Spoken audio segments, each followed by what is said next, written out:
La famosa bala de plata. Una expresión tomada al pie de la letra en los relatos que vamos a ver hoy. Tres historias en las que hubiese sido de mucha ayuda tener una de estas. Una carta encontrada en un bosque de Rumania, el diario de un noble alemán que fue atacado por una bestia, y la crónica de una autopsia presenciada por un monje serbio durante el siglo XV. Adelante.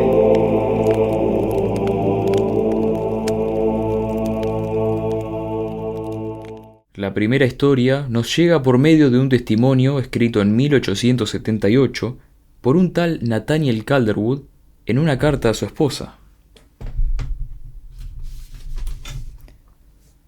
La carta fue encontrada junto a una carroza volteada, con una rueda destrozada y varias marcas de violencia sobre los restos de los pasajeros.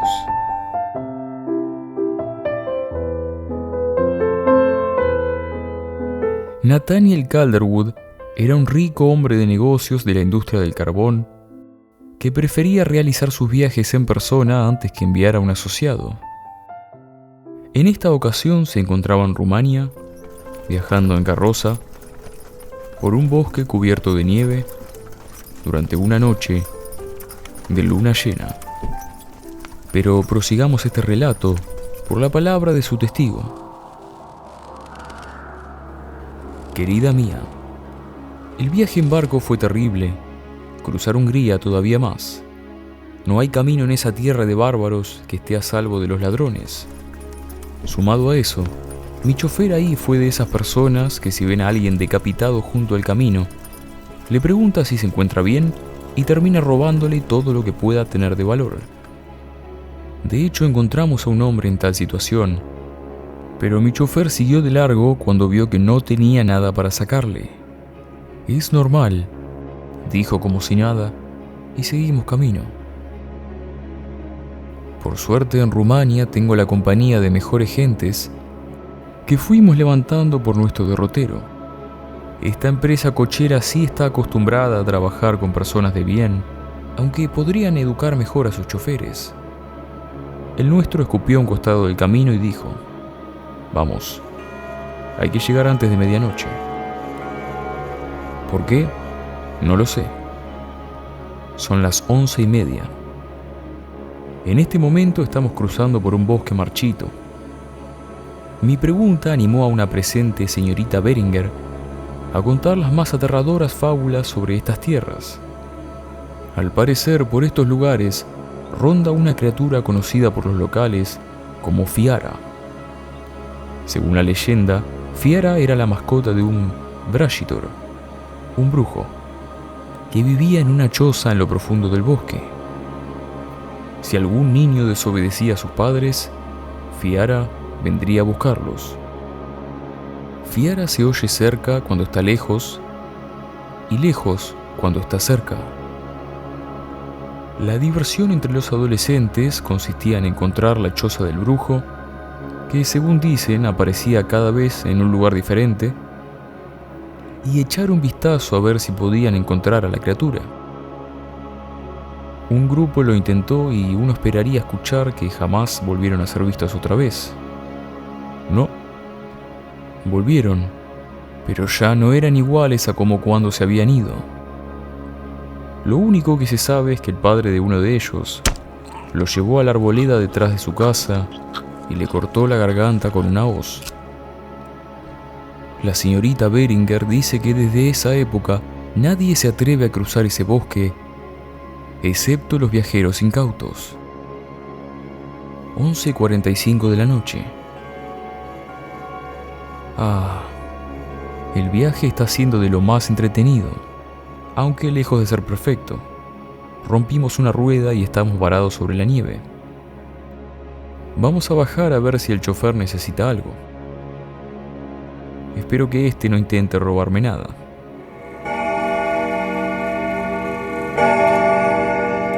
12 en punto. Cuando la medianoche hubo caído, la última línea de la carta decía: perdón por lo desprolijo de mi letra, es que justo hace un momento oímos un aullido en la distancia.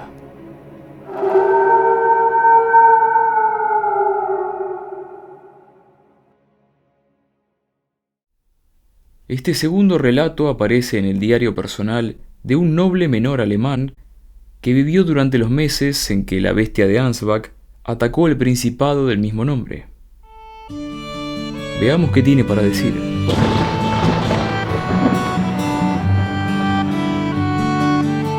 Si mi familia supiese lo que estoy a punto de contar, me encerrarían en la misma celda donde arrojaron a mi tío. Y con razón. Verán, en estas tierras existe una leyenda sobre el más peligroso de los moradores del bosque, el quien en vida fuera el burgomaestre Michael Leicht.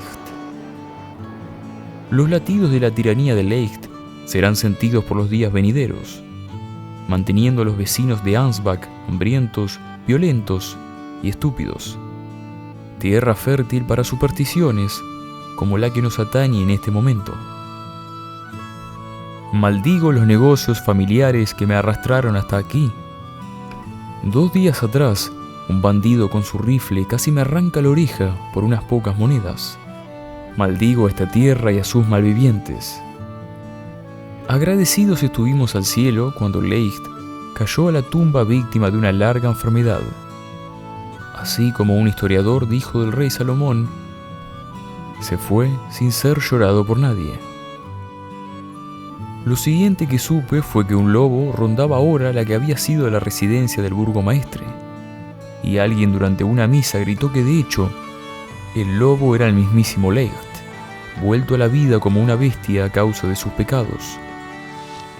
La bestia comenzó a rondar los campos, devorando ganado, y cuando el momento fue propicio, infantes.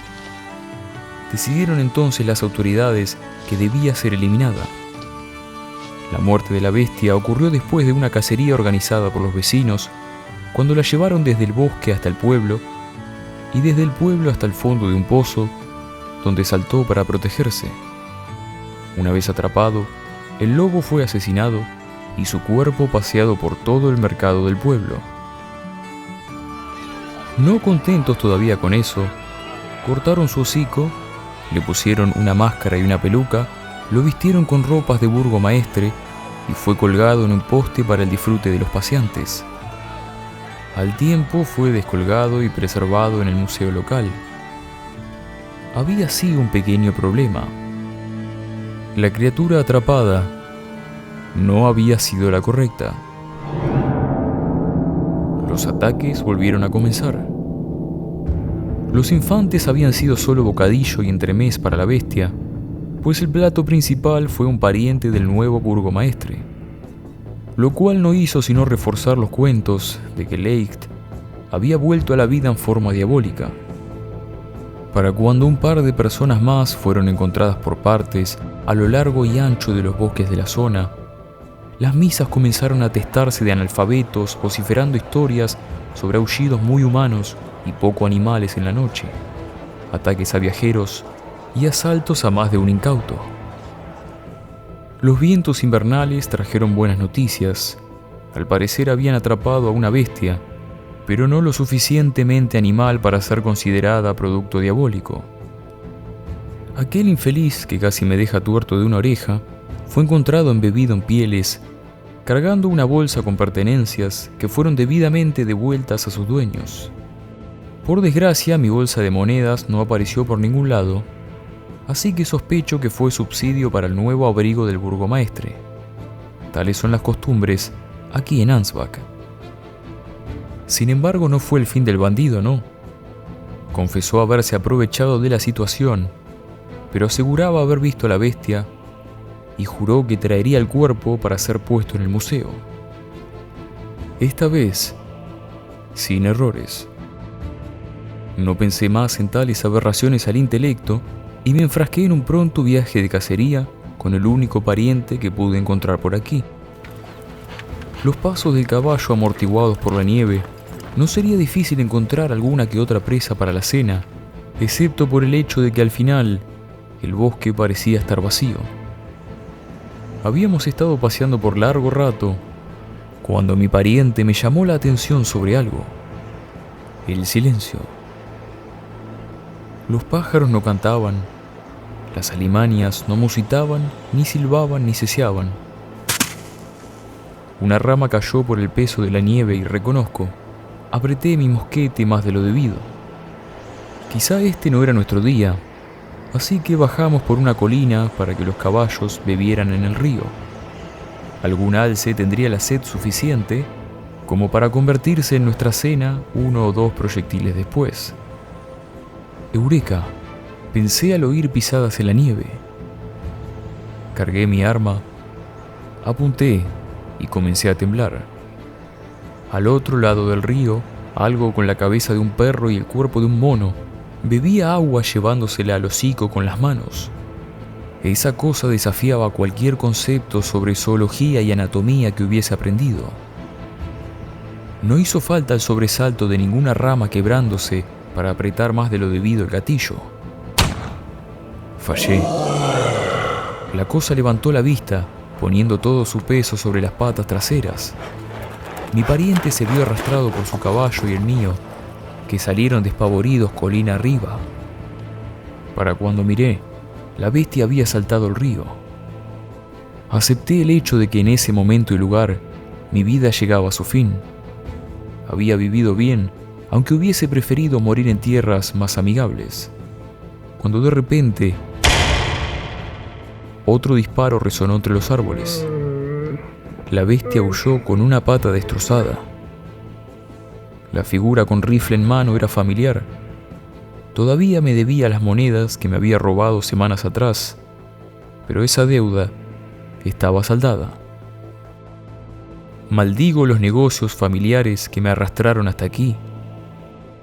Bendigo esta tierra y a sus malvivientes.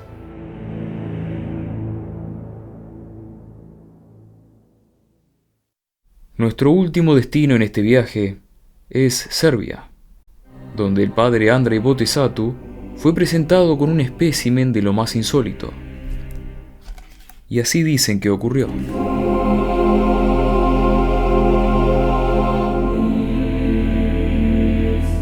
En el año 1456 de nuestro Señor, Botezatu recibió una invitación de un colega que eran partes iguales, sacerdote y anatomista. En esta decía que había adquirido un espécimen de curiosos rasgos y complexión, prueba cabal de que Satanás podía meter sus garras en la anatomía de un hombre y corromper la creación divina. Botezatu viajó a caballo hasta un monasterio entre las colinas de Belgrado. La promesa con la que cerraba la carta era tentadora. Un descubrimiento que revolucionaría tanto la filosofía natural como la religión. Una figura encapuchada salió a recibirlo y lo llevó a través de la capilla, detrás de una estantería en la biblioteca, hacia la mazmorra en lo profundo del monasterio, donde los tesoros eran puestos a resguardo de los otomanos. Alumbrados por antorchas, un grupo extenso de sacerdotes y alquimistas ya había arribado antes que él, a la espera ansiosa de lo que prometía la carta, cuya copia habían recibido todos y cada uno de los presentes.